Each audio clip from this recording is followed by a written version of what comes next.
What's up, everybody? Welcome back to Brandon Lester Fishing. On today's video, I want to show you guys a little bit more in depth about how I find these crappie. I understand you guys want to see a little bit more about how I actually find these crappie, so that's what I'm going to try to do in this particular video. I've actually already shot the video, so we're going to go out. I'm going to catch a few fish. You'll be able to see a little bit of my active targeting stuff, but then toward the end of the video, I'm going to explain to you guys how I sit down in the console and actually scan and look for these fish, and it'll help you break down water and find crappie a whole lot faster. So that's what this one's all about. It should be a good one. Y'all stay tuned. All right, y'all, we got a late start this morning, about 11:30. Had another video I had to get edited this morning. So we're out here late, but better late than never. We'll see if we can't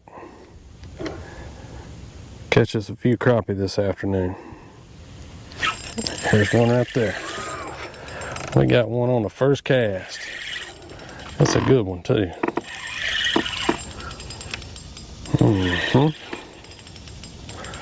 Now that's what I'm talking about. I see that big black nose come up. Got a racing stripe on his head. That's a good one. Good way to start. See that black stripe running down his nose. I know some of y'all have them in your part of the country. Some of you don't. Got plenty of crappie in the freezer, so we're gonna let them go today. Well, that's exciting. First cast of the day. Maybe they're biting a little bit. Get back out there, see if we can do that again. We're sitting in about 17 feet of water. And these fish are right smack down on the bottom. I'm going to show you guys a little bit about how I go about finding these fish later on in the video. There's another one right there, very next cast. I'll show you a little, later on in the video, I'll show you a couple little tips and tricks that'll help you about finding these late summer crappie. That's another good one. I think we can swing him. I did put my net in here just in case we get a hold of a great big one today. I wouldn't call that one a great big one, but there ain't nothing wrong with it. That's a good one.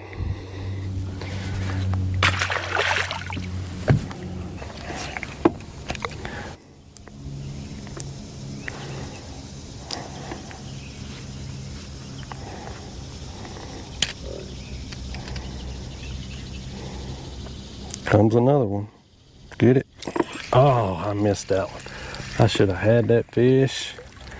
Gosh, I should have had that fish. See if I can do this where y'all can kind of see it. Y'all see these fish sitting right there. It's a school of fish. Tilt my camera down just a hair bit.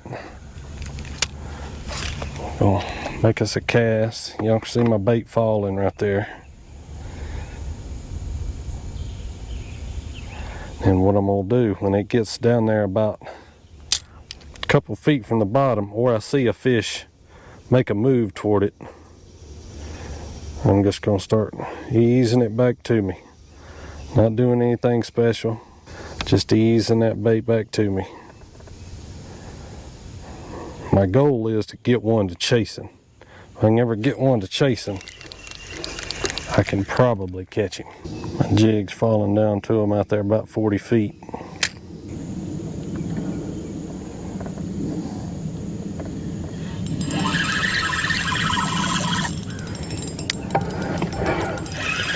There's another nice one. Big white. Golly, where'd he come from? Get up here, boy. A white crappie came to the party. They are definitely started out on fire, but I've made several more casts. They're starting to get a little bit finicky, which I expected. That's a pretty white crappie. These slick, calm days like this are not necessarily your best fishing days, I'll be honest with you. Don't get me wrong, it's a beautiful, beautiful day out here. It's a little bit hot, it's probably 80 degrees right now, but at least it ain't 100. But these slick, calm days, what you got to understand is those fish can see very, very well. And fish are very in tune with their environment. I mean, yeah, these fish are in 17 feet of water, but that water is clear enough that they can see, they know what's going on. So it can be hard to trigger these fish on days like this. Ain't no doubt about it. That was another good fish I just missed right there. I had just got hung in the brush pile and I broke off. So when I retied, what I did, I tied me on a new jig and I put a number 7 split shot on instead of a number 5. Just to, I got a bluegill that time. Just to slow that bait down just a little bit and make it look a little bit more natural. And we're gonna try that and see what that does. I have done that before and it make all the difference in the world. So time will tell right here, we'll see. It might do it again.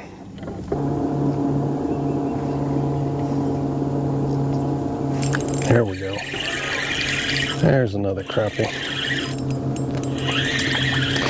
Not a real big one. He's a keeper, but not a big one.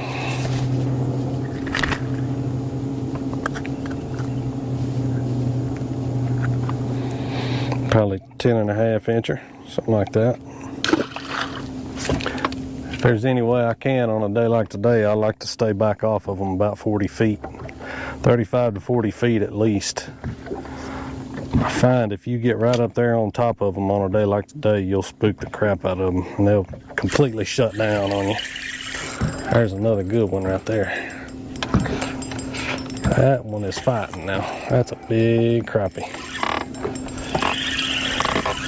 It's a crappie too, I can tell. Golly. That's a good one. We might actually get the net out for that one. Come here, boy. Finally put my net in here. Had a couple of guide trips this week, and I don't mind to lose a big one when it's just me,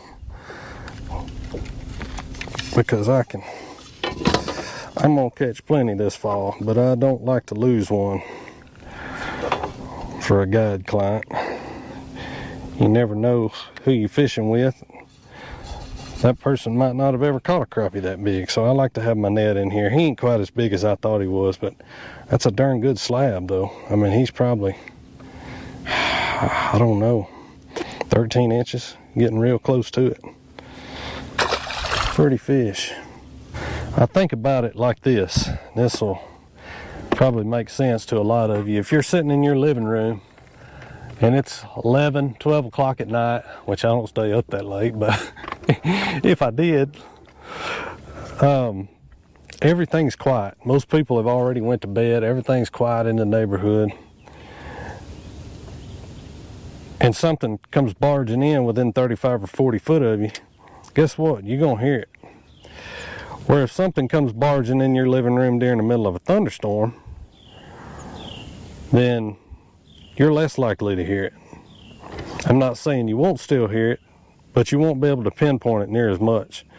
And I think about that same thing whenever I'm sitting here looking at these schools of fish. These fish live on these tops. They live on these brush piles. So that's where they are for days on end. When something comes in that's not natural, like a boat, or heck, it could be anything for that matter, they know it. So, you know, just keep that in mind when you're fishing for these fish, especially late summer like this when they're already finicky anyway. Keep that in mind. If you can stay back off of them, you'll be a lot more successful. Another good one right there. He ain't quite as big as the last one, but he's a good keeper.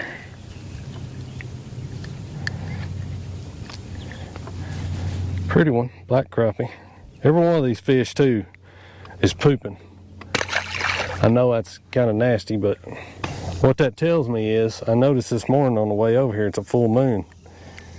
And when I pull them fish in and I grab a hold of them and they try to poop all over me like that, that tells me that them fish probably fed all night long last night.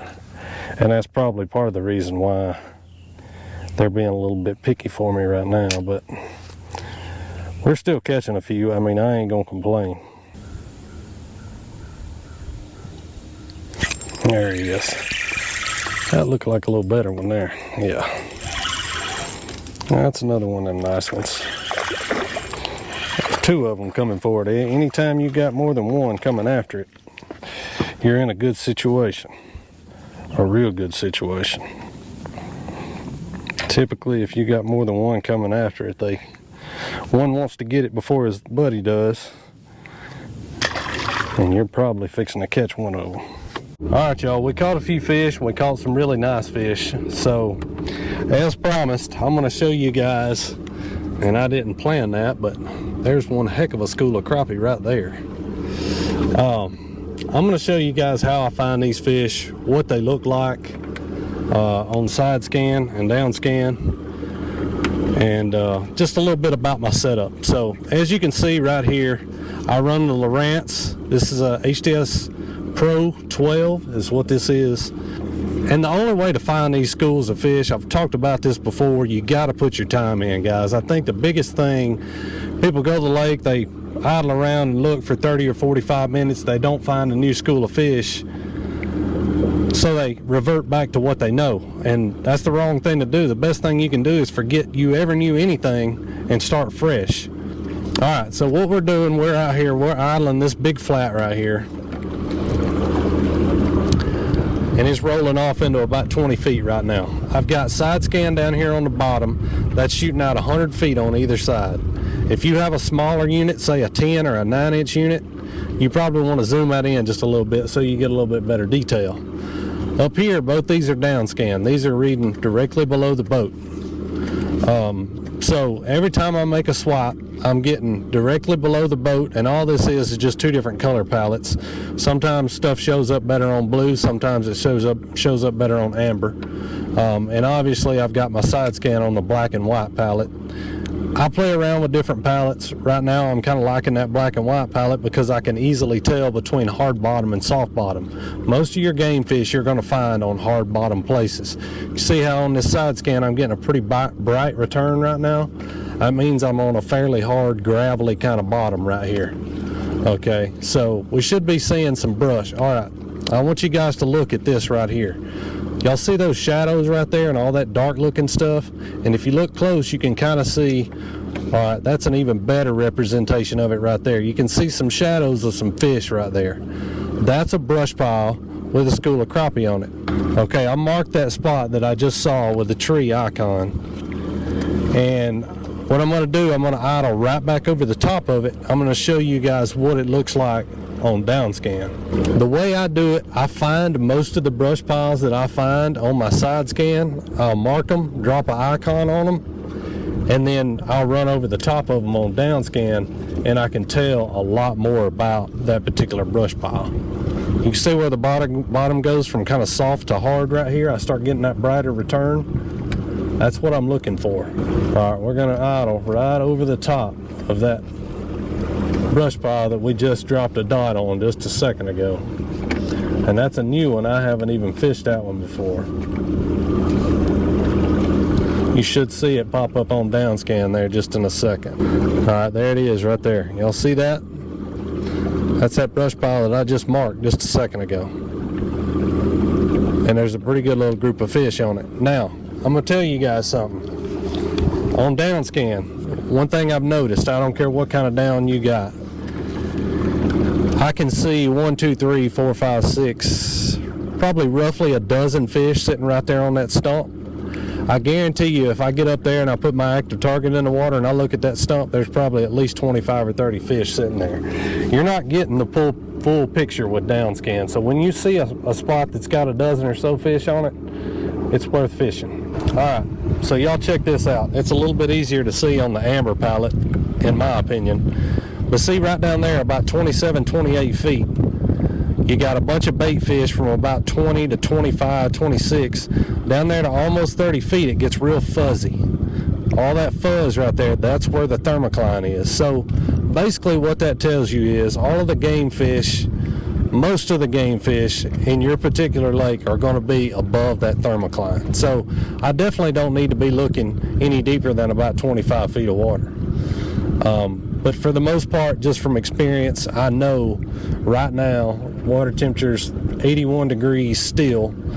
Most of these fish are going to be like 14, 12 to 20 feet of water. I know that's a pretty wide range, but when you're searching, just keep that in mind and you can cover a lot of water with side scan and down scan. Stumps, brush piles, rock piles, I catch crappie off all that stuff. So just cover water, look for them. That's all you got to do. All right, everybody, we made it back home. It's actually a couple days later. I'm just getting around to editing that video. Didn't shoot a closing on the water, but hope you enjoyed that. Leave me a like, leave me a comment. Let me know what you thought about the video. Did a little bit of fishing and a little bit of explaining side scan and down scan and how I look for these fish. And let me know if there's anything else that you guys would like to see. I try to change it up. I try to teach a little bit. I try to fish a lot. And I want to keep it entertaining, and I want you guys to be learning something. So that's the whole purpose of this whole deal. We'll learn together. But appreciate you guys watching. As always, I'll see you next time right here, Brandon Lester Fishing.